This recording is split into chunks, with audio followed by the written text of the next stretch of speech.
You're listening to the Futures Podcast with me, Luke Robert Mason. On this show, we meet the scientists, technologists, artists, and philosophers working to imagine the sorts of developments that might dramatically alter what it means to be human. On this live streaming episode, we meet historian and author Rutger Bregman.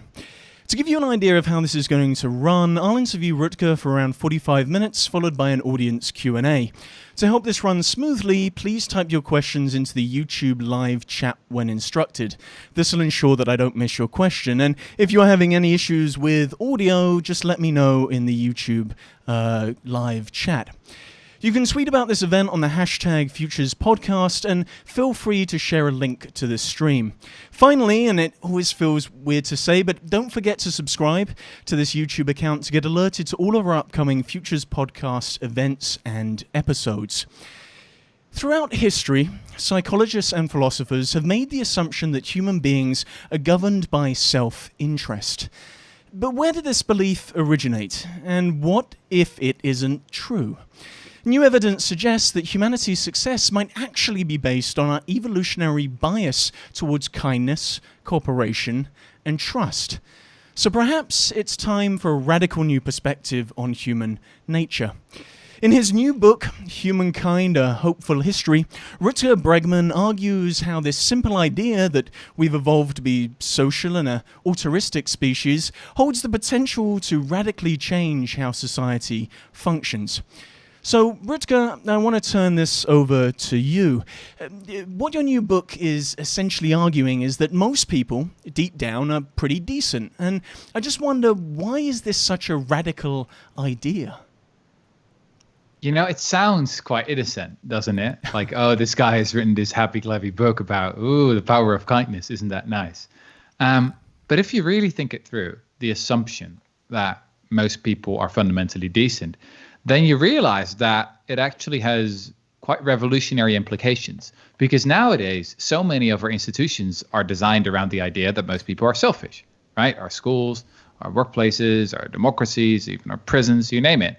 So if you turn this around, I think it has quite some radical implications. I mean, do you think humanity has a self-esteem crisis? I mean, there's a reason why we ended up in this position, didn't we? I just wonder how and why did we actually come to underestimate our capacity for doing good and being good? I like that, self-esteem crisis. Well, this has been going on for quite a long time. It goes back all the way to the ancient Greeks. The idea that our civilization is very thin. It's only a thin veneer.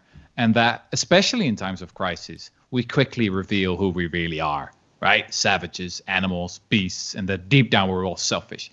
You see it with the ancient Greeks. So a really good example here is Thucydides, the Greek historian, one of the first historians that we know of, who already wrote about the plague in Athens, like 500 before Christ, something around that. And also wrote about a civil war near Corcyra. And so he has these phrasings where he talks about how sort of human nature showed its true colors when, the crisis became really serious. Same is true for the Christian church fathers. So you read St. Augustine, for example, and you discover this idea of original sin, that we're all born sinners. Then you start reading the Enlightenment philosophers, Thomas Hobbes, David Hume, Adam Smith, you name it, all these brilliant philosophers. And you would expect some kind of break with Orthodox Christianity, but actually their view of human nature is, again, quite similar. They emphasize that we have to assume that most people are selfish. Then fast forward another 2 centuries and you look at the modern capitalist system. What's the central dogma of our economy and our society right now? I think, again, it's this idea that people are deep down just selfish. So the veneer theory is very, very deeply embedded in our culture, and it comes back again and again in our novels, in our plays, in our films, in our you name it, in our series. It's like the water we swim in. We become really adjusted to it. I mean, you say in the book, it's not just the films, the novels, the history books, the scientific research that we read, but also it's embedded into our education system. This idea that we're selfish is an assumption that's made from when we first try to work out how to navigate with this world or interface with this world. Yeah, exactly.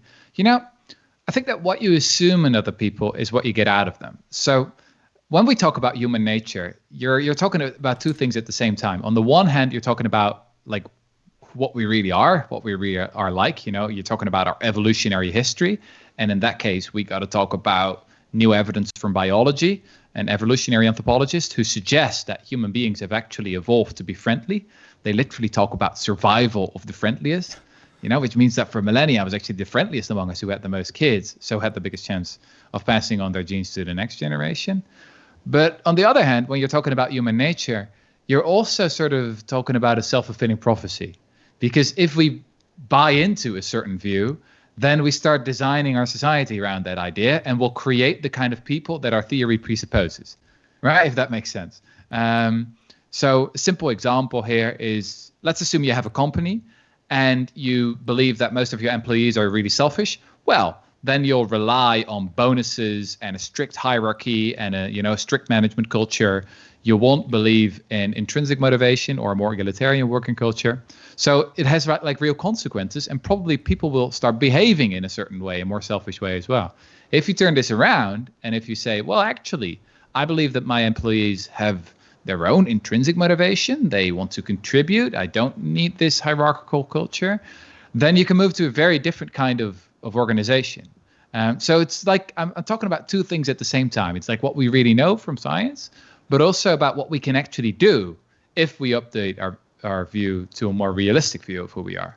Well, before we look at some of the nuances of where we went wrong, I want to look more closely at some of the biological basis for some of your arguments, because in the book you take great care in showing how we might be evolutionarily hardwired for kindness, for trust, and for cooperation. And you just said there, we all know the idea of survival of the fittest, but you argue this idea of survival of the friendliest. So could you explain just a little further what you mean by that? Well, the big question of our history is I think, why us? Why have we conquered the globe? What is so special about us? Why are we building spaceships and pyramids and cathedrals, etc.? Why do we do that? Why not the Neanderthals or the chimpanzees or the bonobos? And for a long time, people said, yeah, we must be really smart. That's probably the explanation. Like, we've got these really big brains, and that's probably what makes us special. Or other people said, well, we're really mean, or we're very strong, or very violent, or something like that. Maybe we've killed off all the Neanderthals. But then you actually look at the evidence we've got there, and it's very weak. We're not very smart, actually. You do intelligence tests, and you let a human toddler of around 2 years old compete with a pig, and usually the pig wins. If you do a boxing match with a chimpanzee, well, I don't recommend it. He's going to smash you. So we're not very smart. We're not very strong. So what is our true superpower? I think it is our ability to connect with one another and to actually establish trust so that we can build really large social networks and learn from each other. This is, I think, really what distinguishes us from the other primates and the Neanderthals. Our ability basically to work together, to be friendly. That is our true superpower. And it's really, you really see it in our own bodies as well. I mean, in some scientific evidence, it's actually suggests that that's the reason Homo sapiens survived over Homo neanderthalensis, because even though they had the bigger brains, Homo sapiens did have that ability to cooperate. And you go one step further in the book, though, and you say that, look, friendliness might actually be the reason that we have intelligence. Intelligence might actually be a byproduct of that friendliness. Exactly. So often when we talk about the history of innovation or technologies, we focus on specific individuals, right? We focus on geniuses like Albert Einstein or Isaac Newton. And Isaac Newton once said that if he had seen further than others, it was because he had stood on the shoulder of giants. And I'm not going to say that Newton wasn't a smart man. He obviously was. But it's not really how it works. Human innovation works by standing on the shoulder of dwarfs. That's really what we do. So there's one example that I think really explains this very well. It's from the anthropologist Joseph Hendrick. And he asks us to imagine a planet with two tribes. So there are two tribes, or two species, two primate species, I should say. On the one hand, you have the copycats, and on the other hand, you have the geniuses. And the geniuses are really, really smart. They've got really big brains. They come up with inventions on their own. Say they learn how to fish. They just find that out. But the problem is they're not very social. They don't really have a lot of friends. So when they come up with something brilliant, they don't really share it. Now, the copycats, they're like us, they're not very smart. They're quite stupid, in fact. It hardly ever happens that they come up with something interesting. But when they come up with something interesting, when they have an Isaac Newton among them, then boom, quickly everyone learns it because they've got so many friends. They've got these really large social networks. This is sort of what made us intelligent. Not that we had sort of the bigger brains. Actually, Neanderthals had bigger brains than us, right? And actually, our brain size has shrinked in our evolutionary history, which is really bizarre, right? As we became smarter, in a way, sort of collectively smarter, got more inventions, learned how to fish, learned how to travel over the sea, you name it. Actually, our brain size shrinked. But that's because intelligence is not about individuals. It's about all of us together. Well, it's not just our brain that shrunk, it was our entire bodies. And you describe in the book how humans got both smaller but also cuter. And you do that through coining this term, Homo puppy. Yes. Rutger, what Very is... proud of that. Well, tell me, what is Homo puppy? Okay, so this is the new theory that biologists call self-domestication. We all know what domestication is, right? I think we've got sheep, we've got cows, we've got pigs. And over a very long period of time, centuries, maybe even millennia, we selected the more friendly pigs or the tame pigs so that they were domesticated. So another example of domestication is you start with a wolf and you end up with a chihuahua, right? Now, there's a whole list of traits that scientists call domestication syndrome. So all these domesticated species have things in common. Things like thinner bones, smaller brains, sort of floppy ears. It's what you often see, white spots in the sort of the fur. And most importantly, domesticated species, they just look cuter. They look more childish, or the scientific term is pedomorphic. Now, we also know what genes are associated with domestication. And the fascinating thing is that if you look at us, right, at our DNA, at our bodies, then it's like, whoa, we're domesticated. We really, check a lot of the boxes here. So then the question is, who domesticated us, right? Who did it? And the answer is, we did it ourselves. So we lived in an environment for thousands of years where survival of the fittest meant survival of the friendliest. So that actually the friendliest among us had the most kids. They had a bigger chance of surviving. And why? Because as a nomadic hunter-gatherer in the Ice Age, it didn't really make much sense to collect possessions, right? That's not how you survived. No, you survived by collecting friends, because you can rely on friends during really hard times, when there's a drought or when there's a storm or something like that. And this just kept going on for centuries and centuries. And so we domesticated ourselves. You really see this in skeletons that have been excavated from 40, 30, 20, 10,000 years ago. You really see this process of us becoming cuter, becoming more puppyish, right? So yes, indeed. I think that the right scientific term here should be, we are Homo puppy. Well, part of becoming Homo puppy meant some key biological changes, and those biological changes were really set up to allow for friendship to emerge. And more importantly, they were allowing us to hardwire ourselves so that we could reveal our inner thoughts. And two of those that you cover in the book is blushing and the whites in our eyes. So why are those two things uniquely human, and why do they make us Homo puppy? This is, for me, really an astonishing thing to discover. It was actually already Charles Darwin who wrote about this, is that human beings are one of the only species in the whole animal kingdom. Maybe some parrots do it as well. There's some evidence for that. But apart from those parrots, we're the only animal in the whole animal kingdom that blush, right? Which is so interesting. If you really think about this, why do we do that? How could it ever be an evolutionary advantage to give away your feelings involuntarily to someone else? And I think the answer here is that blushing helps us to establish trust, right? It's just easier to trust someone who blushes something. Shame plays such an incredibly important role in holding together human societies. Now, another example here, you really see this as well in our faces. Human beings have the most expressive faces in the animal kingdom. This is indeed our eyes. So I can see that you're not looking at me right now. You're looking at the camera because that looks better on YouTube. Now I can see you looking at me, and this is really interesting, right? About human beings is that we can actually follow each other's gazes. If you look at all the other primates, and there are 200 primate species in total, all of them have dark around their irises, which means it's not very easy to see what they're looking at. They're a bit like poker players wearing shades. While human beings, we reveal our gazes. And this, again, helps to establish trust. There are some scientists who think that this happened during this process of domestication. Well, part of this process of domestication, it isn't all positive, is it? Mm-hmm. Because some of those mechanisms that made us the kindest species, it's been revealed that it also makes us sometimes the cruelest species. How do we contend with that? Well, that's obviously the big question that hovers over my whole book, right? How can human beings have ever evolved to be friendly? If that's really true, then how do you explain the Holocaust? How do you explain what's going on in America right now? These killer cops. How do you explain all the violence of the past centuries and millennia?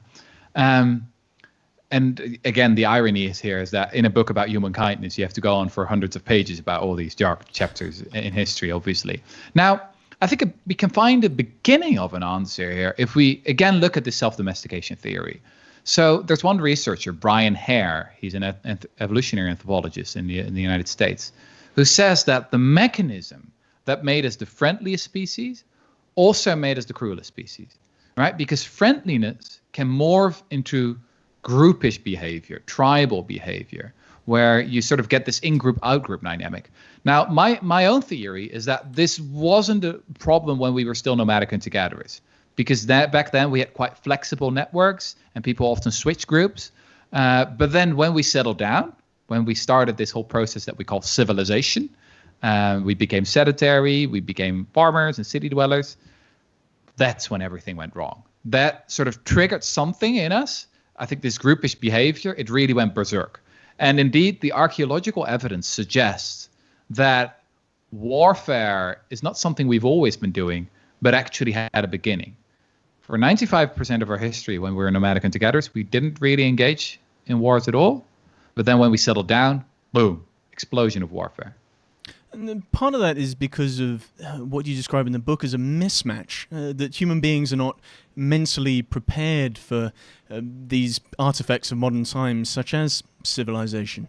Yes. So mismatch is a concept from evolutionary anthropology, which is all about sort of recognizing that for the vast majority of our history, we were nomadic hunter-gatherers. So our bodies have sort of evolved to adjust to that lifestyle. Now, there are simple examples of a mismatch. Say, for example, the fact that we find it hard to say no to sugar. When we were hunter-gatherers, it made sort of sense whenever you saw a tree that was full of fruits to sort of, just eat it all, because that was sort of a good protection for the future, But now in a modern supermarket, it's not very adaptive. But sort of evolution didn't have time to catch up with this because, we've only lived in this period that we call civilization for only 10,000 years. So that's like a very short period of time, obviously. And my argument is that indeed some of the really dark things that have been happening in the past 10,000 years, the ethnic cleansing, the genocides, the warfare, hierarchy, patriarchy, you can also see them as mismatches. To just talk about inequality, we know that nomadic hunter-gatherers, we know this from ethnographic field reports from anthropologists who lived with these kind of people. And we know that wherever they live, whether it's in the Kalahari Desert, in Namibia or in Alaska, very different kind of environment, we know that they're almost always quite egalitarian, right? And humbleness is really a prerequisite if you want to survive. Because, as I said, it's all about collecting friends. And people don't like sort of arrogant and narcissist people. So imagine Donald Trump in prehistory. Probably wouldn't have survived for very long. But then we ended up in a very different kind of world, a more hierarchical world, where there was more inequality. And suddenly this whole process of survival of the friendliest changed in a process that you could describe as survival of the shameless. And I think that's a pretty good description of the current state of politics as well. Well, we're going to get a little bit more into that later, but to help us sort of understand where things went wrong, in the book you pit two thinkers against each other. And on one hand, you've got Hobbes, who claims that civil society saved us from our baser instincts. And then on the other hand, you've got Rousseau, who claims that deep down we're all good and selfishness emerged with the invention of civilization. So, Rutger, who do you think was right? Well, Hobbes is often described as the realist, right? As the father of realism. He argued that in the state of nature, we were these violent creatures, and that our lives back then were nasty, brutish, and short. And his adversary, Rousseau, I mean, they never met each other, but they're always pitted against each other in the boxing ring. His adversary was Rousseau, the French philosopher, and he made, the complete opposite argument. He said, no, actually, in the state of nature, life was pretty good, but civilization was the real disaster. We should never have gone that route. And there's this wonderful description, there's this wonderful paragraph, very well written. Rousseau was a great writer as well, in his discourse on inequality, where he says, the moment that the first man, it was probably a man, that the first man said, this piece of land here, that's mine, that's when we should have said, no, don't listen to him, right? That's where everything goes wrong. And Rousseau has always been described by many commentators as the romantic, right? As the revolutionary sentimentalist, as not a very realistic guy. But then for this book, I started going over all the latest evidence we have from anthropology and archaeology. And at some point, I thought, you know what? I got to call my book Rousseau Was Right. Because, on many points he actually was, especially about this transition from hunter-gathering to farming. I mean, Rousseau had it all right, actually. I mean, when you look at society today, it does feel like Rousseau had a point. And I want to talk a little bit more about the impact of civilization, because it feels like the minute the human species began settling in one place and amassing private property, this is where our problems began. So what sort of impact did civilization have on human beings? How did it change our relationship with strangers? How did it change our relationship with nature and lead to viruses and death and all of these things that you feature in the book? Yeah, it's one big shit show. That's basically what it is. So let's start with our health. We know that the nomadic hunter-gatherer lifestyle was quite healthy. You had a varied diet, a bit of fruit, a bit of vegetables, a bit of meat. So that was good. You also had quite a bit of exercise because you moved around all the time. Then, if you look at the organization of those societies, not bad, quite egalitarian. You could almost call them proto-feminist. The work week was not very long, 20 hours, maybe 30 hours at max. And then it was also quite peaceful. So as I said, there's almost no evidence for warfare among nomadic hunter-gatherers. That doesn't mean they were not violent. I mean, they were humans, right? So sometimes they were jealous or aggressive, and they had sociopaths and psychopaths. So that's always been with us. But then you look at the transition, right? And you look at the farmers and the people who started to live in villages and cities, and their lives were so much worse, right? Their health deteriorated. Their diet was much less varied, like grain in the morning, grain in the afternoon, grain in the evening, always grain. Then you had to work really hard for that. No pain, no grain. And often you paid another high price as well in terms of infection diseases. If you think about all these great and terrible infection diseases, polio, malaria, the plague, COVID-19, these are all civilized diseases because we started to live too close to our animals, to our domesticated animals. So yeah, again, people started dying all the time from epidemics. But it got even worse because also the era of hierarchy and patriarchy started, right? When people settled down, they started amassing property, and then they invented the idea of inheritance. So, kids would get the property from their parents, and we know that, this builds up and builds up over the generation.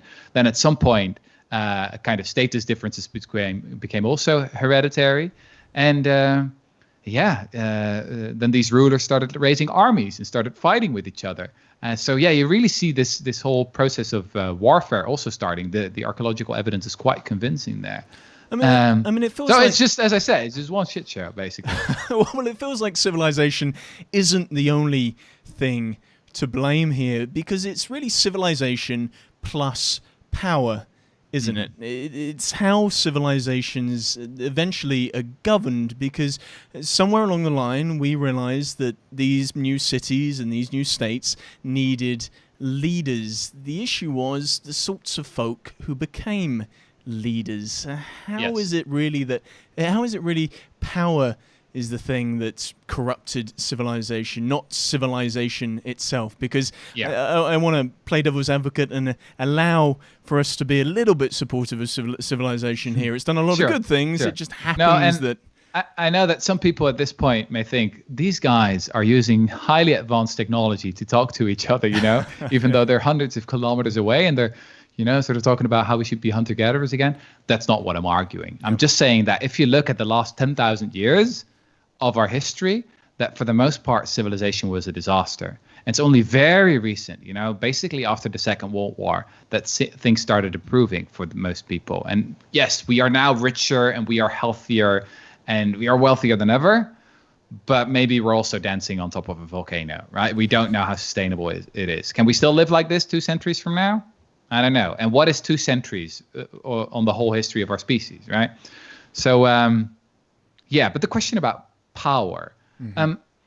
If we look at leadership among hunter-gatherers, as I said, it was all about humbleness. So obviously they had leaders, but leadership was temporary, and you had to prove that you were really the right man or woman for the job, right? This is what anthropologists call achievement-based inequality. Which makes sense, right? If you're really better at something, like a better storyteller or a better hunter, then it makes sense that people listen to you. But then as we made the transition, we came up with sort of status-based inequality or hierarchy-based inequality, like very, very different kind of thing. And then you also started to getting different kind of leaders. And the whole process of the corruption of power also started playing a very important role. This is sort of... the other, I think, crucial dynamic that I talk about in my book. On the one hand, most people are pretty decent, but on the other hand, power corrupts. Power is this incredibly dangerous drug that disconnects you from the social network, quite literally. If you put powerful people on brain scanners, you'll discover that the regions that are, involved with empathy, they don't really work anymore. Blushing, they don't do that anymore. I mean, imagine Boris Johnson blushing. Imagine Bolsonaro, Donald Trump blushing. I mean, it doesn't happen, right?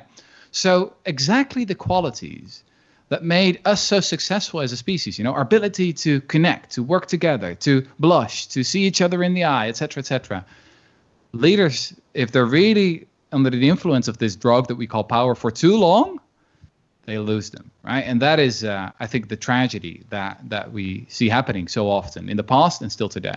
I mean, it feels like there's a feedback loop here. An individual rises to become a leader, and then power corrupts, and they become more and more ingrained in that personality type. But why do you think it is that egomaniacs, opportunists, narcissists, sociopaths, how did they, the shameless, let's just call them the shameless, how did they rise to become our leaders? Why did we allow that to happen?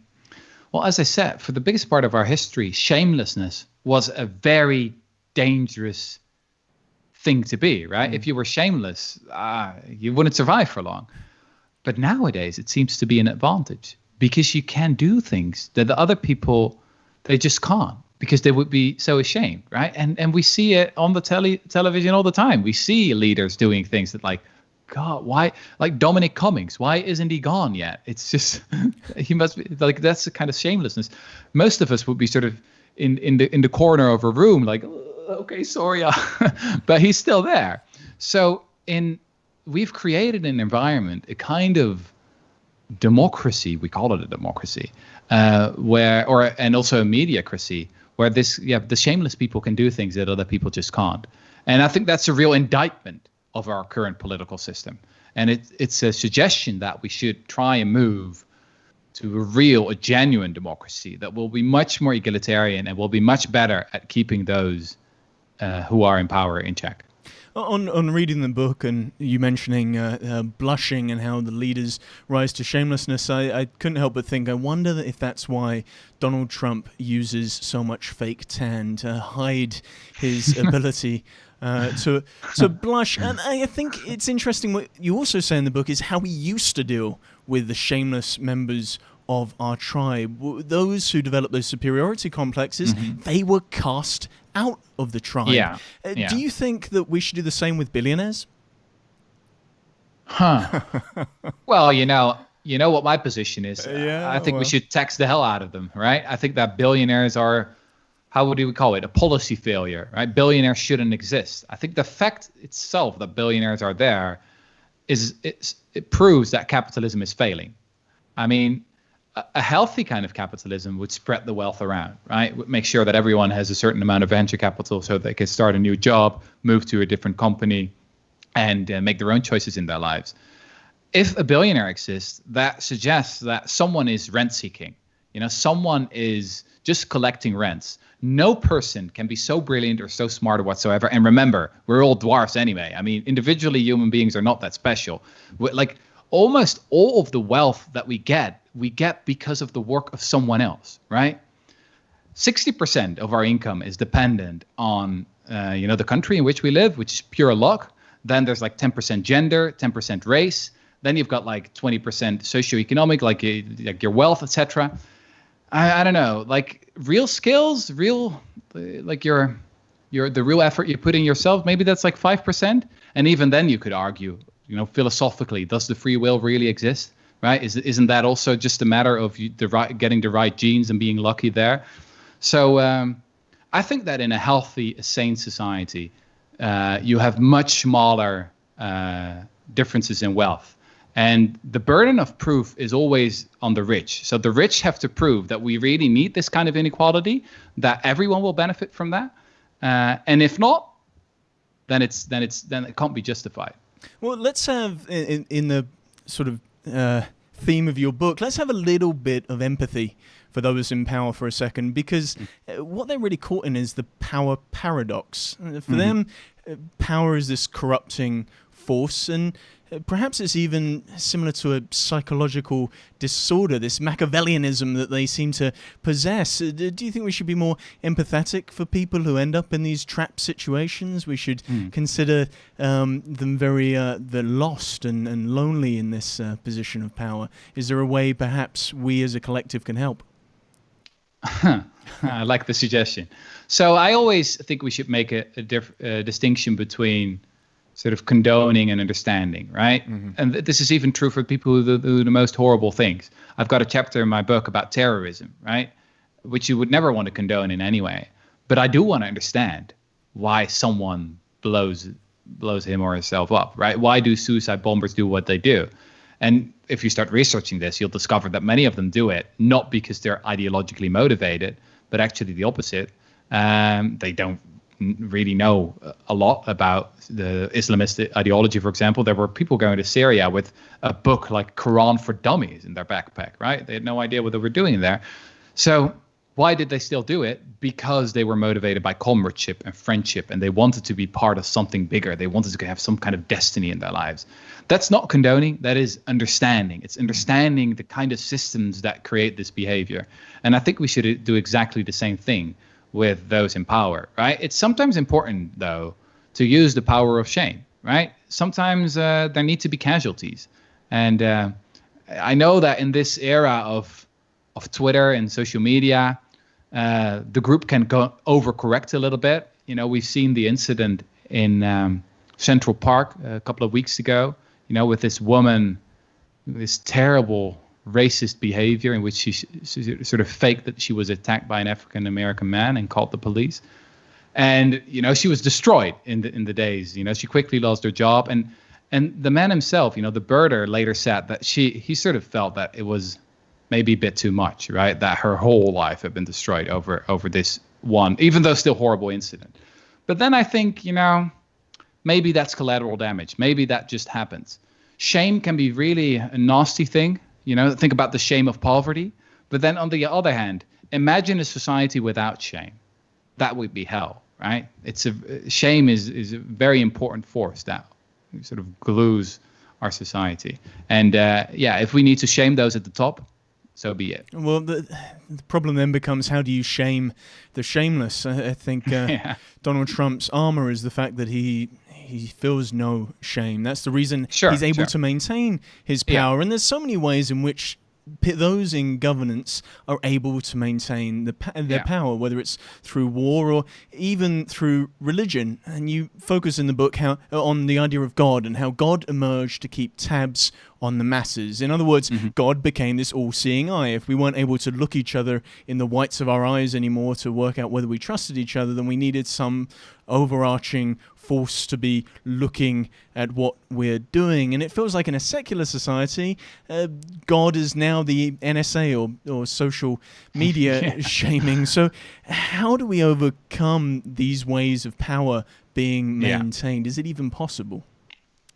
Well, let's go back to how our forefathers and mothers did it, right? Let's go back to the nomadic hunter-gatherers. They mostly relied on the power of shame. Now, if that didn't work anymore, they would expel these shameless people from the group. And if even that wouldn't work, if someone would be like really a sociopath or psychopath, then that person would be executed by the group. Now, I'm not saying that we should go back to execution, but yes, at some point you need to find some way to expel these people. Now, normally in a democracy, we do that with elections, right? But then, if you look at the US, the question is really, is that still a democracy? Because the majority votes for one candidate and we elect the other candidate, right? So that is pretty depressing. I don't have all the solutions there. I just think it's important to emphasize here that, we've strayed quite far from the original setup, and keeping those in power in check is so important, and therefore we need to think really hard about how we redesign our democracy. Well, there's an Easter egg within the book, because you almost suggest there is a way to overcome this power by doubling down on what those in power fear the most, which is hope. So what do you mean by that? Well, if you think about this theory, that's been so influential in our culture, especially in Western culture, the idea that civilization is only a thin veneer, that theory has always been in the interest of those in power. And you see it happening right now in America. Those at the top, from the police to Donald Trump, they want us to believe that, we should be afraid of our fellow citizens, that they can start rioting anytime, and we need the police and the army to restore law and order, right? We need the Leviathan, as Thomas Hobbes would have called it.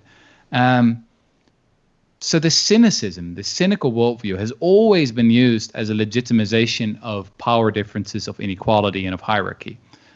Because if we can actually trust each other, if we do believe that most people are pretty decent, then we don't need them anymore. Then we don't need all these CEOs and managers and kings and monarchs and queens and generals and you name it. And we can move to a very different kind of society. So, as I said earlier, it may sound quite innocent, this idea about human decency and kindness, but if you really think it through, it means a revolution. Well, this is the broader theme in the book. This is the bigger message that I feel, personally, I got from the book, which is the idea that ideas can become reality. And you say in the book, we are what we believe, we find what we go looking for, and what we predict is what comes to pass. So what is the power of ideas and stories in actually creating the sorts of futures that we want to see? I think that we human beings, we often become the stories that we tell ourselves. And so for centuries, maybe even for millennia, we've told ourselves quite cynical stories. One example I give in the book is the story of Lord of the Flies, one of the most famous novels of the 20th century. William Golding, the British author in 1954, published this book that is about kids that shipwreck on an island and quickly turn into savages. Right? Another example of veneer theory. Look, here you have these kids who went to a really good British boarding school, very well behaved, but then you give them the freedom to do whatever they want on this island, and they become very violent very quickly. millions of kids around the globe had to read this, for school, especially in America and the UK. So for this book, I wondered, has it ever really happened? Can I find a different story about real kids who really did shipwreck on an island? And after a lot of research, I actually found one example.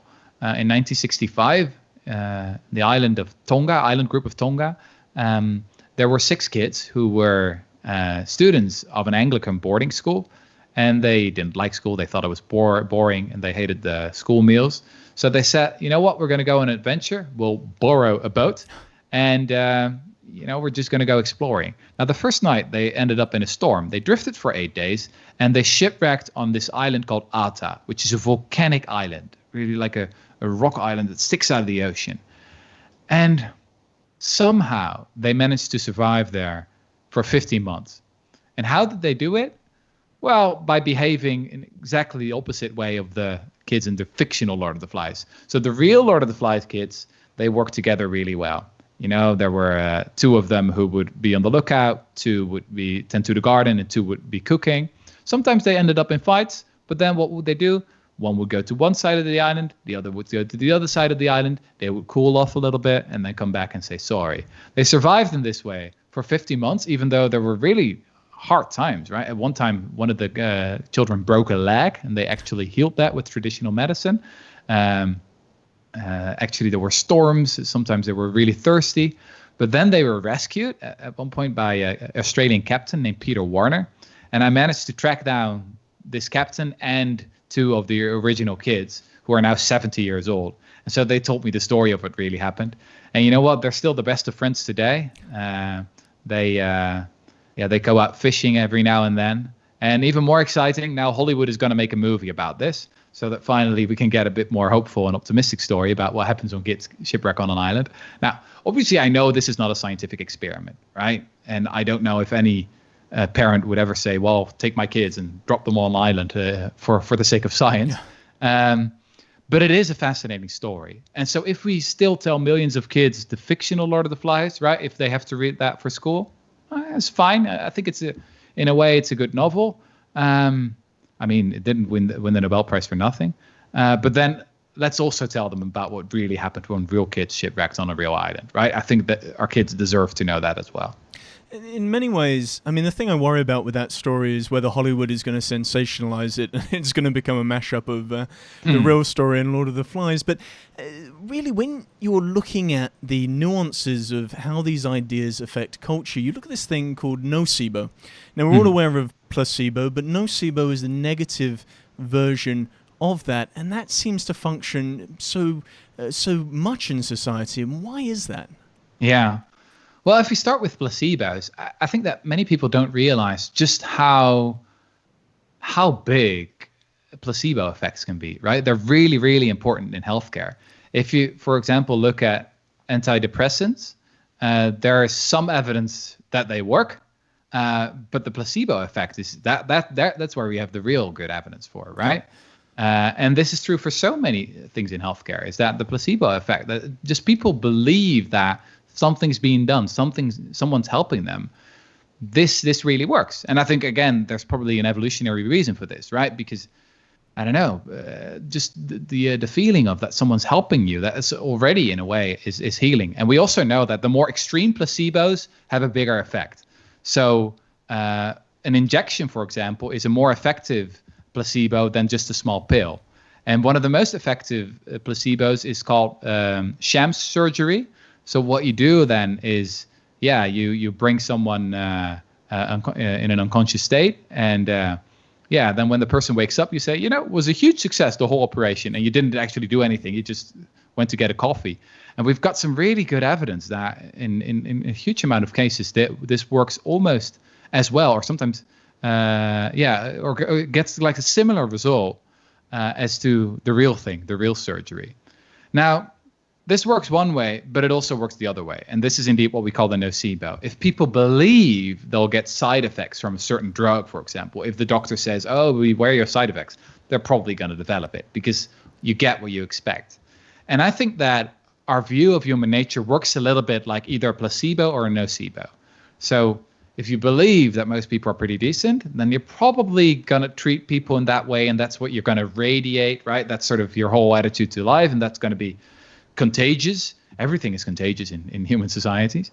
But then if you sort of choose the nocebo and have a more cynical view, then that can spread as well. When you're talking, it just reminds me of Robert Anton Wilson's idea of pronoia. Paranoia is you believe everybody is against you. Pronoia is the idea that everybody is secretly out to help you. But you mentioned cynicism very briefly there. I think that's more realistic, though, pronoia. Well, I believe so too, but I have my suspicions rather than my beliefs. When it comes to this idea of cynicism, though, which you mentioned briefly, cynicism is just so overpowering societies, especially today.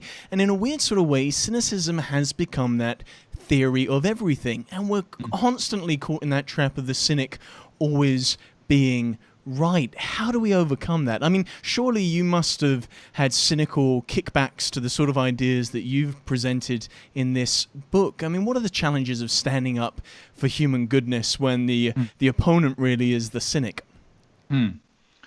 We often equate realism with cynicism, right? And we tend to think that sort of the cynical pessimist professor in his armchair talking about, human nature and how it's all so dark and everything will go to hell.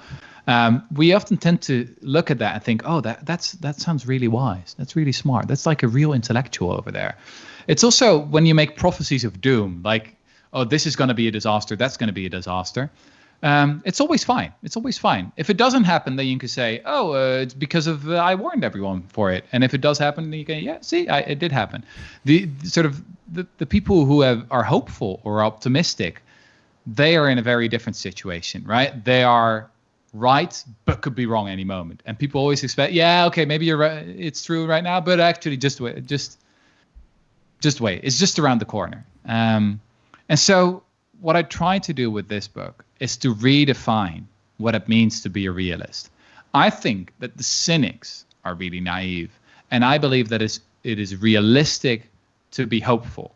I'm not saying that people are angels or anything. I mean, clearly we're capable of the most horrible things, but a realistic view of human nature recognizes that we are a species that have evolved to be friendly, that this is our true superpower, that we can cooperate on a scale that no other species can, and that we need to reconnect with this superpower if we want to do anything about the great challenges that lie ahead of us, whether it's the current pandemic or climate change.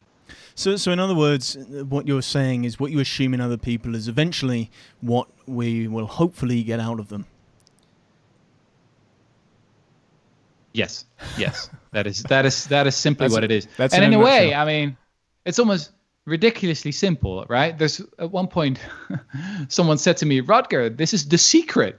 Like, you can just, the hugely popular book promoted by Oprah Winfrey, like, if you just want something, you can just ask the universe and it will happen.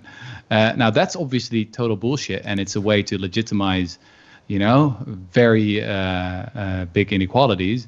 But in this case, yes, you have to understand that ideas have performative effects. Ideas are never merely ideas. You can't just describe a situation without changing the situation at the same time. Well, I guess capitalism is our best example of that. That is a fiction that has become a reality. So why not create other fictions that potentially could become a reality? Now, we're going to go out to YouTube questions in a second. And for my sanity, there's about a couple of hundred people on this live stream from what I can see from the stats on this software. For my sanity, if you could type your question into the YouTube comments and begin that with a Q, just so I can see it's a question. I'm going to try and scroll up to see if there's other questions. But if you had a question and it may have been lost in the conversation, then if you could type it into the YouTube chat now, that would really help me. As we're waiting for questions to come in, Rutger, I want to talk about some of the case studies in the book, because there's almost hundreds and thousands of potential case studies that you could have included in the book of where we've seen people cooperating on a massive scale. But the thing that unites all the case studies that you use, and often unites some of those case studies that are out in the world, is that they go unreported. recognized. Why is it that we often hide the examples of where catastrophes, for example, bring out the best in people? Why are we so often told a different story by the media from what the research itself is presenting? Well, there's a very strong negativity bias, not only in us, we tend to focus more on the negative than on the positive, but also indeed in our information systems. So if you look at the news, well, the news is obviously mostly about things that go wrong, about crises, corruption, terrorism, you name it. And there's even a term for this in psychology. So psychologists talk about this whole concept of mean world syndrome, right? Which you get if you've watched too much of the news and if you've consumed too much CNN and Fox News. Again, I think it's important to keep in mind here is that those at the top, they want you to watch CNN and Fox News all day because that'll make you scared. And it's much easier to rule people who are scared, right? So here, I think it's important to plug out and to think really carefully about what information you're putting in your heads. We think a lot of these days about the kind of food we put in our bodies. We should devote just as much attention, or maybe even more, to the question, what are we actually putting in our heads? Is it making us cynical? Is it making us anxious? Or does it actually give us energy to do something and help create a better world? We have our first question from YouTube, which is really focused on some of the potential solutions that you offer in the book. And it's from David Wood, who asks, your book gives examples of participatory democracy involving members of society in decisions about things like budgets, etc. Do you see these examples as growing more influential or losing their power? That's a great question. And to be honest, I'm not entirely sure. So this whole movement around participatory democracy, it started at the end of the 80s. Porto Alegre was really doing path-breaking work here. It's a city in Brazil where at a point like 25%, something like that, of the city's budget was it was basically a participatory budget. So average citizens could decide what it would be spent on. And since then, there's a count from a couple of years ago that said that 1,500 cities around the globe now do it. But if anyone has more recent data on whether this is growing or declining, etc., I'd be really curious to see that. My feeling is that the amount of attention, sort of also the amount of intellectual energy and the interest of policymakers in it is increasing. If there's one book that I really recommend here, it's written by well, I must say, it's a good friend of mine, David van Rijbroek. He's a Belgian intellectual, and the book is called Against Elections. And it's really sort of helps us to imagine a different kind of democracy. So often we say, oh, democracy, that's just elections, that every 4 year, having the chance to vote for someone or to kick someone else out, right? It's a very limited idea of what a democracy can be like. And so what David does in that book, he sort of goes back to the original philosophy of the Greeks, who said that elections are actually very undemocratic because, they can be ruled by those who have a lot of money, right, and can try and sway the elections.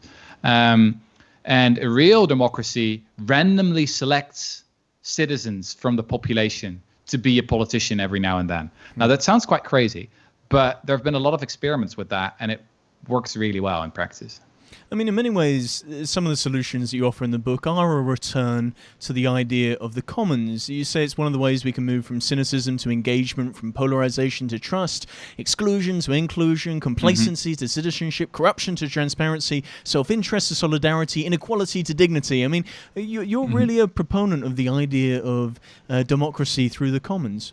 Yeah, and like genuine democracy. So if you look at the original meaning of the word, right, you go back to the Greek, demos kratos. It's about the people ruling. It's not about the people, sitting on a couch and watching Netflix or the news or the reality show that we call politics. No, it's about actually participating. It's about joining. It's about, making decisions for yourself. The problem here is that often the media hates this kind of democracy. They really hate it. There was a show in the 90s in Britain that was called the People's Parliament, and they randomly selected people from the population to discuss really controversial issues like, drug policies or taxes or inequality, you name it, right? Very controversial. And these people were left-wing, right-wing, rich, poor, young, old, and they were just asked to have a discussion about that.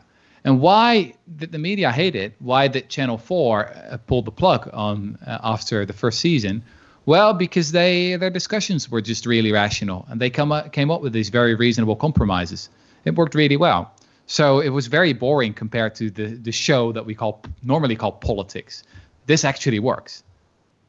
We have another question from YouTube. This time it's really asking about how long will these changes actually take. It's from Meg Alzona, who asks, what type of evolutionary pressure would be needed to reverse the selfish being more important than altruistic behavior and idealism? How many generations do you think it will take to establish altruistic motives as the social norm? How do you think also this would be achieved? Do you think it's going to be something that we'll have to do through parenting or education, for example? Well, I think that we just have to do it with the way we've been designed by evolution right now. I'm not in favor of eugenics. Is that the English word, right? It's sort of artificially that the state takes a role in sort of deciding who can have kids and who can't. We do know that it can happen relatively quickly. So there's one really famous experiment that I talk about in the book with silver foxes, a species that had never been domesticated. And then this experiment started in Russia with a Russian scientist called Dmitry Belyaev, who selected sort of the friendliest among these wild silver foxes. And just in a couple of generations, he already started to see this domestication syndrome that I talked about earlier. So he selected for friendliness, and actually he got smarter foxes as well. But this is obviously not something we can do right now. But what we can sort of acknowledge is that our nature is obviously highly flexible, right? And we can try and design different kind of institutions that will bring out the best in us, that will focus on, the better angels of our nature. And that'll take some time. So as a historian, you never really look at like what's going to happen next year or 2 years from now. You think in decades, but then quite a lot can happen. And I really sense a shift in the zeitgeist if I look at the last, say, 10 years. I think there's a new generation coming. Sort of the earlier generations. I mean, in the 90s, you were avant-garde when you were cool when you were a cynic. That was really cool in the 90s. That's not the case anymore. Cynicism is out, hope is in. I really think you can see that right now. You can just look at the millions of people protesting right now in the United States, or the massively successful climate justice movement that was started by a 16-year-old Swedish girl. There's really something changing here. Well, let's talk a little bit about the climate crisis, because there's another question from YouTube which asks whether the climate crisis is really a symptom of our selfishness. Is it our selfishness that's led to the climate crisis, or is it more of our ability to be short-sighted towards the long-term threats? Is it a failure of our trust in experts, I think, is the question that's being asked here. Well, there's so many things going on at the same time, obviously. Let's imagine that you were a god, right? You were an all-powerful, all-knowing god. And another god would give you the task to come up with a problem that would be almost or pretty much impossible for humanity to solve. Like the most difficult problem for humanity to solve. I think something like climate change would probably be it, right? Because our behavior right now has effects decades from now. It's everything, what everyone does in the whole world contributes a tiny little bit. So if we can solve this, then I think we can solve pretty much everything, And again, I'm very anxious about this whole thing, If you just look at, the latest state of the science, it's pretty clear that we have to do something that has never been done before in peacetime, right? We need to totally restructure and revolutionize our economy. We need to halve carbon emissions in 2030 and move to zero in 2050. If you just look at what a graph like that would look like, it's pretty astonishing. But then on the other hand, if you just go back 5 years and see how much progress we made in that very short period of time, I think that is very, very impressive. It has become a much more urgent subject to so many people. The technology is improving at a very rapid pace. Also, politically, we see a lot of progress, not in the United States, I know that, but I think that Europe is actually really going to lead the way here. European Union has just launched a very ambitious climate plan, the New Deal. They always sort of have to steal concepts from the Americans. They can't come up with their own concepts. But anyway, it's called a New Deal, Green New Deal. And Europe is such a large market, right? 500 million consumers, that it can be quite powerful by introducing laws that just the rest of the world will have to abide by as well. Because manufacturers, they don't want to make a different car for Europe and for the United States and for Latin America. So yeah, if there's a really strict environmental law in Europe, then other regions of the world often have to follow. There's a new book about this. I can't remember the author's name, but it's called The Brussels Effect. And it really powerfully makes this argument that actually we hear a lot in the news about how weak Europe is, that it's a failure, blah, blah, blah, it's falling apart. I really think that's nonsense. I think that Europe has many failures, especially our currency. But if you think about climate change, it's one of our big hopes, actually.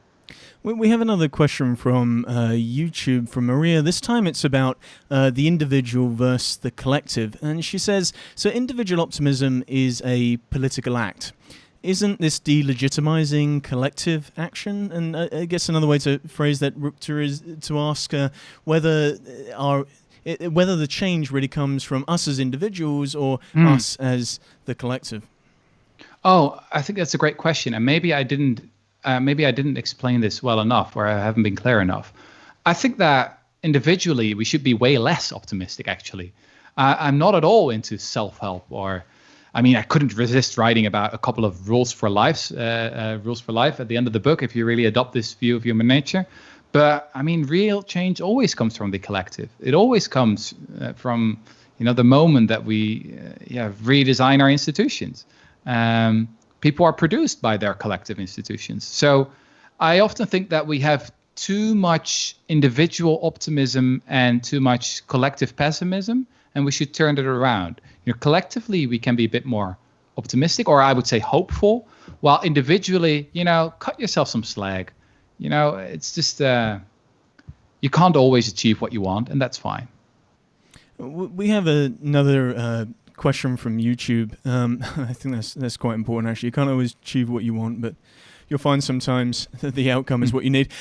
So we have another question from YouTube, this time about the current situation in the US. And unfortunately, it's a pseudonym as the user here, but they ask, can you please elaborate a bit about the current situation in the US regarding police brutality and how the system compares to European countries? How is this, I guess, an example of how power corrupts, and how does the broken windows theory come into this? I know you feature the broken windows theory in the book. Yeah, great question. So I first want to emphasize that racism exists in the Netherlands, in Europe as well, right? We have very deeply embedded institutional racism. So it's not that these things only happen in America. But I must also admit that from a Dutch perspective, if you do watch CNN, it is quite horrifying and shocking, and it's hard to imagine this scale of savagery from the police, right? And it's interesting to go a bit into police tactics here, or different philosophies of policing. I think that police departments in the US, they're mostly, well, I think you can describe them as really crap, right? So on average, a training as a police agent in the US takes around 18, 19 weeks, which is, if you think about it, that's crazy. It's an incredibly important and difficult job. And then 18, 19 weeks, you can be an officer. It's crazy. In most European countries, it takes like 2-3 years or even longer. Then, the sort of how violent they are, and that they all carry these weapons is, from a European perspective, looks crazy. In London, for example, 90% of all the cops, they don't even wear guns, because the idea is that, again, sort of what you assume and what you radiate is what you get. So if you start walking around the streets, with heavy armor and guns, then, you're going to bring something out in people that you probably don't want to bring out. In my book, I also talk about the Norwegian prison system that is really the complete, total opposite of how everything is organized in the US. The Norwegians get the freedom to, the Norwegian inmates get the freedom to basically relax and socialize with the guards. They can make music. They've got their own music studio, own music label. It's called Criminal Records. It turns out that these institutions are very effective. So in Norway, people come in as a criminal and they come out as a citizen. They have like a 40% higher chance of finding a job. In the US, it's the opposite. You've got really expensive taxpayer-funded institutions that make citizens into criminals, right? It's bizarre if you think about it. It's so ridiculous. It's like Kropotkin, the anarchist thinker, called prisons universities for crime, and that's basically what they are in the U.S. And it's funded by the taxpayer. So I think you can completely turn it around. So in the case of prisons, you would have a much more rational system, like in Norway, with a very low recidivism rate, so a very small chance that someone will commit another crime once he or she gets out of prison. And in the case of policing, you would move to something that we call community policing, when the police officer becomes something of a social worker, right? Where it's really important that you know the community, that you become friends with the grandmothers and the aunts and the uncles, that you really have your connections in the whole neighborhood. So they are your allies and they can help you with doing something about serious crime. Now, the US is in many ways very far removed for that. So my feeling is that maybe you just need to kill the beast first and then start over again. So maybe first defund the whole thing and then start over again. I don't know. It's going to be a very, very long journey.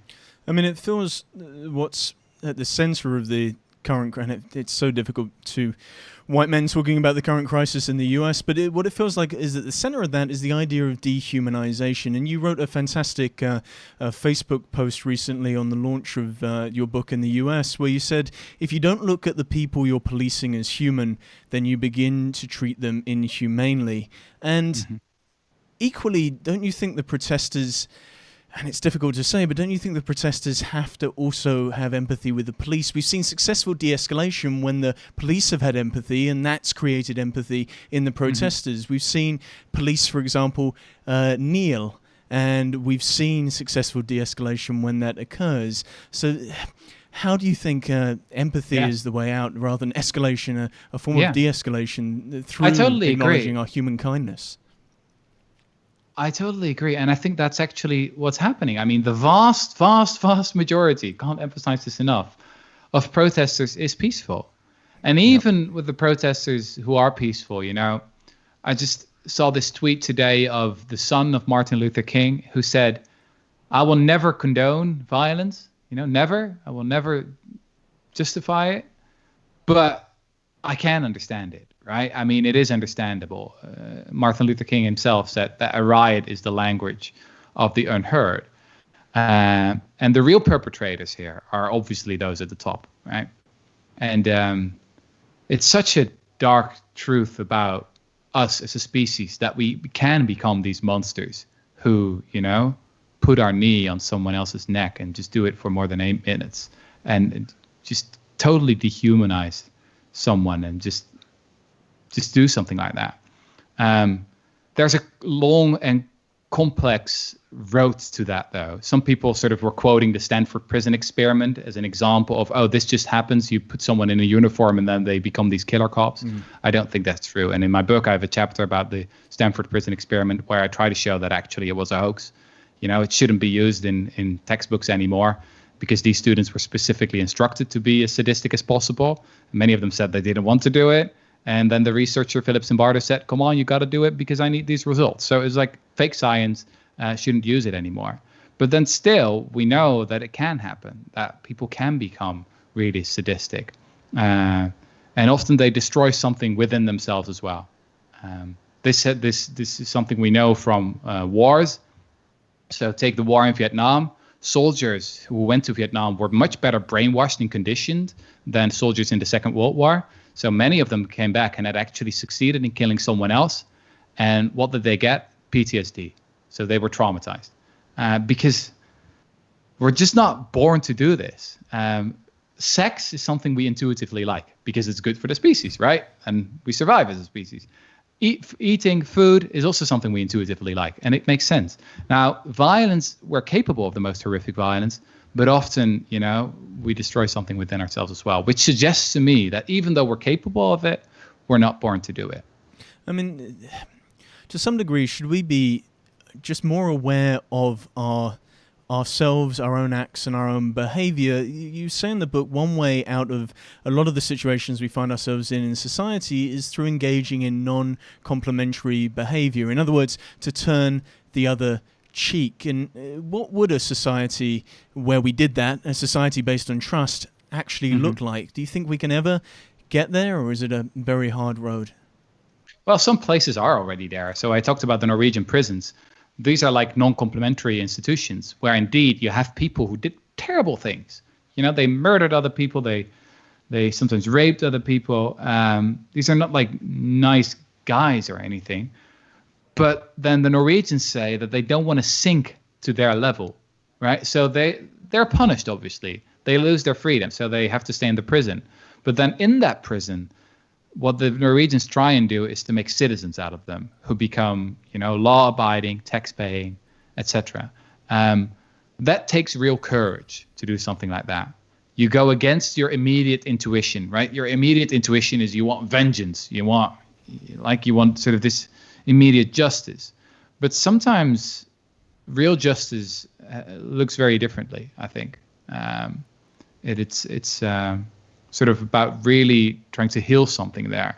And I think that this is a good example of how you could do that.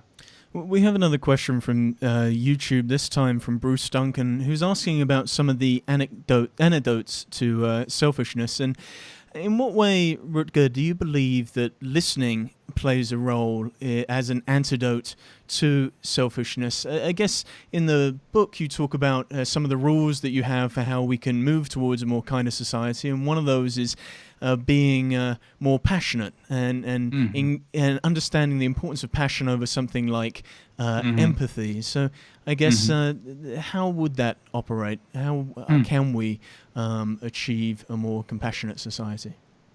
So there's this golden rule that you find within so many of the world's religions and philosophies, which is something like, do not do unto others what you don't want to do. Though you don't want to do them, do it to you, right? I don't know the exact phrasing in English. I don't know it in Dutch. But I mean, everyone knows this. And so many parents teach it to their children. Now, it's a really good rule, but it's not, we could improve it a little bit. There's also something called the platinum rule. And that rule recognizes that we often don't know what the other person wants, right?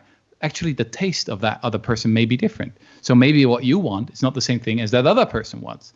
And so how do you find out? Ask questions, I think that is, as I said, I'm not really into self-help, and I still have to learn a lot here myself. But what I've discovered in my own personal relationship is that just asking questions is sort of the best way to deepen understanding. It's very simple, but if you really think about it, how often do you really ask questions, right? Do you really do that? I think that should be like maybe a subject in school, sort of the art of asking questions. Yeah. Well, I host a podcast, so I have to spend my life asking questions. We have we spent some... And I'm in such a terrible situation. I only have to give answers all the time. Well, thank goodness you're giving the answers. We have another question from YouTube, because it feels like the discussion that we've had has really been a macro discussion. And if we want to zoom down to specific examples, one of those is how a lot of this applies within business. And the question asked by Gabriel is, how do we break the power paradox in business systems? What is the potential and modus operandi to reach the people in power and in business effectively and spark awareness of social connection? And then he just exclaims, UBI. So I like that. Well, certainly UBI would be a good start to give everyone some venture capital, right? To move to a different job and start their own business. But how would a business look like that if it really starts with the assumption that most people are pretty decent? I've got a couple of case studies in my book, and my favorite case study is an organization called Neighborhood Care, buurtzorg in Dutch. It started in 2006 with 2 self-directed teams and no management. And now it's probably one of the biggest healthcare organizations in the Netherlands with 15,000 employees, totally decentralized, no management, only self-directed teams of around 12 to 30 nurses. And they decide for themselves what kind of additional education they need, how they're going to schedule their weeks, what other colleagues they're going to hire. And the fascinating thing is that if you really do this properly, if you really trust your employees, if you dare to rely on their intrinsic motivation, their wish to care for other people, you can build an organization that, in this case, is not only better, it delivers higher quality care according to independent evaluators, but it's also cheaper. So it's actually cheaper than the competitors because you don't need a lot of the management and bureaucracy anymore. And you can actually pay your employees a higher salary as well. So it's like win-win-win.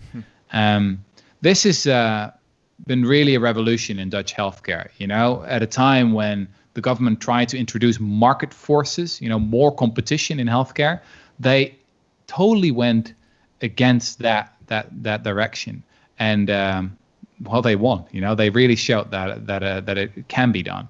Now, I don't think this is a blueprint, so probably it looks a little bit different everywhere in education or in finance or whatever.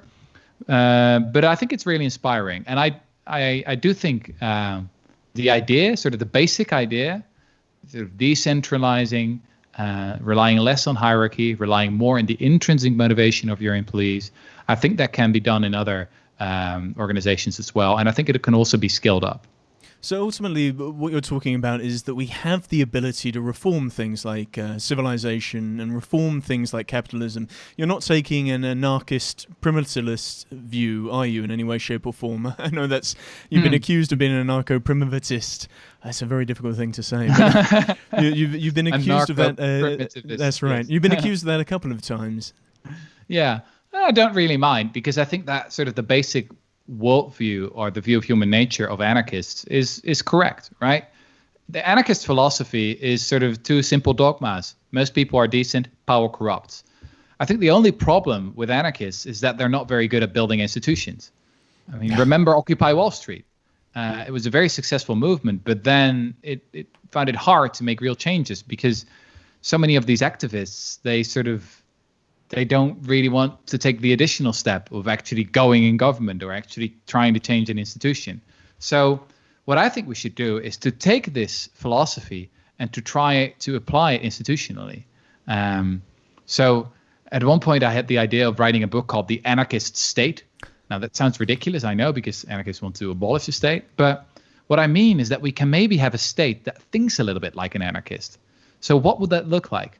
Well, when it comes to Social Security, you would implement something like a universal basic income, because a universal basic income, well, you need, fiscal authority, you need taxes, right? You need quite some redistribution. So you need a big state when we're talking about that, but you can have a much smaller state in terms of paternalism.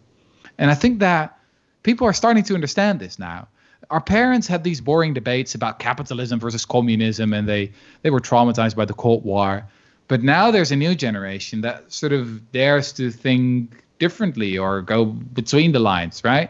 And I think a universal basic income is a perfect example of that. It's really a marriage of left-wing and right-wing thinking.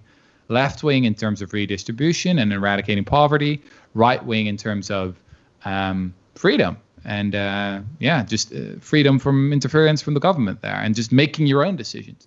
Well, to go down that anarchist route a little bit further, do you actually think we need a new enlightenment? But at this time round, it's an enlightenment not based on reason, but one based on empathy. And do you think we're kind of halfway there? Because it feels like we're pretty heavily focused on the acknowledgement of emotions and feelings right now.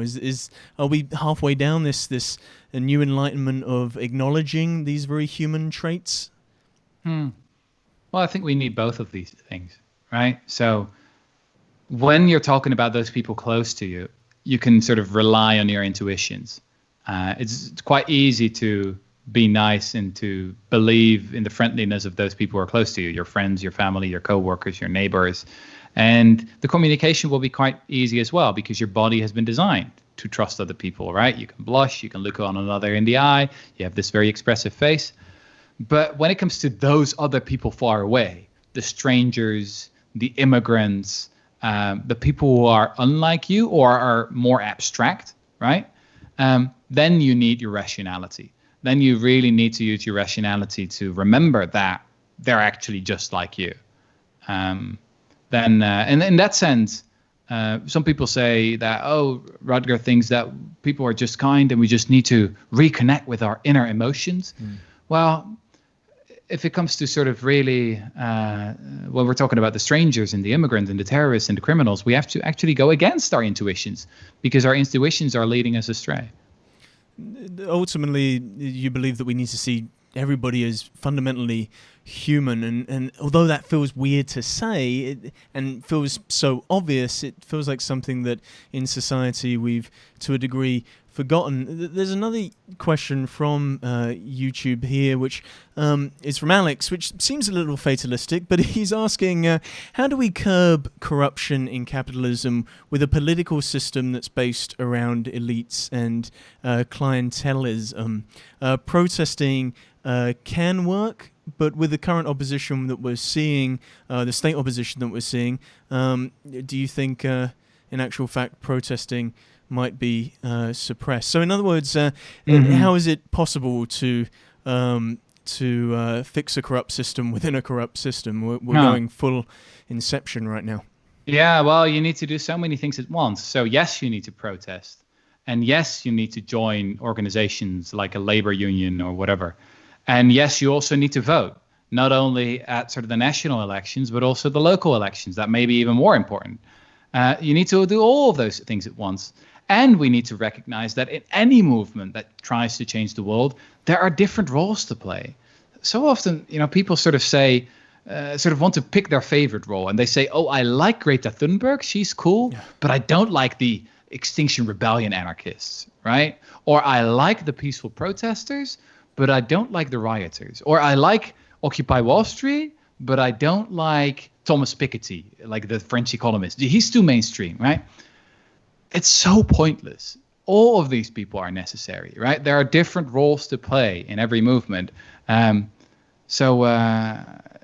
example, in my case, I often experience that the people who hate me the most actually agree with me on most things, right? This is what Freud, the psychoanalyst, he called it the narcissism of minor differences. And maybe I've been a bit guilty of the same thing. I think it's just important to recognize in the end that we need each other. So also when it comes to the world of writers and science, I couldn't have written this book without relying on the brilliant work of so many specialists. But then I think we also need writers who are zooming out and sort of trying to connect the dots and show, hey, wait a minute, something bigger is going on here. You need people who write in very, obscure academic jargon that's hard to understand for most people. And then you need people to explain it to a larger audience and to make these difficult things maybe a bit more simpler, which is actually quite difficult to do. So don't try to pick a role, just or say that role is better than the other one and we don't need this role, blah, blah, blah. Just decide for yourself what you're good at and try to contribute something. Well, I think this goes back to the idea, and you summarized it so well there, that when it comes to affecting change, what we tend to do is pick the movement that fits our identity rather than actually just support everybody who's moving towards the change you want to see. Because in a weird sort of way, and the media theorist Douglas Rushkoff has said this a number of times, the Bernie bros would get along a lot with the Trump guys. They might be culturally very different, their identities might be very different, but fundamentally what they want, which is to drain the swamp, is exactly the same. So how do we stop playing identity politics with ideology? Well, focus on results. One of my favorite authors, Rebecca Solnit, she's written this book called Hope in the Dark, where at one point she writes that there is a certain kind of activism. This is not true for all activists, but there are some activists who care more about expressing their own identity than about actually changing the world. It almost seems sometimes as if their activism it has become a way of life, and actually failure, losing, has become something for them that they almost enjoy, because losing is the point, right? Losing proves that you are right all along, and the whole system is corrupt anyway, and capitalism is just terrible. Neoliberalism is, we're never going to reform it, etc., etc. And everyone is blah, blah, blah, but at least you die knowing that you were right. And I think this is a kind of cynicism that we need to reject. It is poisonous, and it's not going to get us anywhere. And I think it's also a form of laziness. It's just an excuse to not ask the really uncomfortable questions and try to do your best to make some change. I mean, to conclude, ultimately, what it feels like is at the core of this book is a desire to redefine this idea of realism and what is realistic. And it's one of your rules. In fact, you say that we need to find a way in which to redefine this idea of realism. So how do we go about doing that? How do we make some of the ideas that you're espousing in this book actually possible on the ground? Well, talk about them. Not only viruses are contagious, ideas are contagious as well, and behavior is contagious as well. It may sound a little bit cheeky, but it's important to remember that we are, in the words of Jonathan Haidt, a really great psychologist, we are wired to inspired. So Jonathan Haidt gives this example of where one of his students said that she saw someone doing something really nice, right? A friend of hers who, helped an elderly woman. And she got goosebumps, right? And had felt incredibly inspired and also wanted to do something nice for someone else. And isn't that an amazing fact about the way our bodies are designed by evolution? That sort of something happens that we see like hundreds of meters or far away from us. We see it and we are inspired and we want to change our own behavior. I think this is exactly what happened at the beginning of this crisis, is that so many people had the feeling like, God, I want to do something, right? I want to help something. I'm stuck in this bullshit job right now. I'm writing reports no one's ever going to read. I am sending emails to people I don't like. Oh, God, I want to become a nurse or something like that. And what I hope is that sort of this whole corona crisis can also mean sort of generational change, right? If you're young right now, and 2020 was sort of the first big thing that happened in your life on a societal level, then you can always sort of remember and think, who did we really rely on, when the shit hit the fan and there was really the crisis. What was the list, of the essential occupations, of the essential professions? Hedge fund managers? No, not really. Bankers, marketeers? No. No, it was the nurses, the garbage collectors, the teachers, you name it. So that is my hope, is that we are now going through a moment where we can say goodbye to the era of selfishness and competition, sort of the greed is good era, and that we can come out of the closet and just acknowledge that maybe we actually want to be a do-gooder, right? And that we're not ashamed of it anymore. On that hopeful note, Rutger, I want to thank everybody for joining us for this Futures Podcast live stream event. Please subscribe to this YouTube account to be alerted to all of our upcoming episodes and events. And if you like what you've heard, then you can download the Futures Podcast on your favorite podcasting app. Or you can follow us on Twitter, Facebook, or Instagram at Futures Podcast. More episodes, events, transcripts, and show notes can be found at futurespodcast.net. Rutger's new book, Humankind, A Hopeful History, is available now. Rutger Bregman, I want to thank you for joining us today. Thanks so much for having me. This was fun.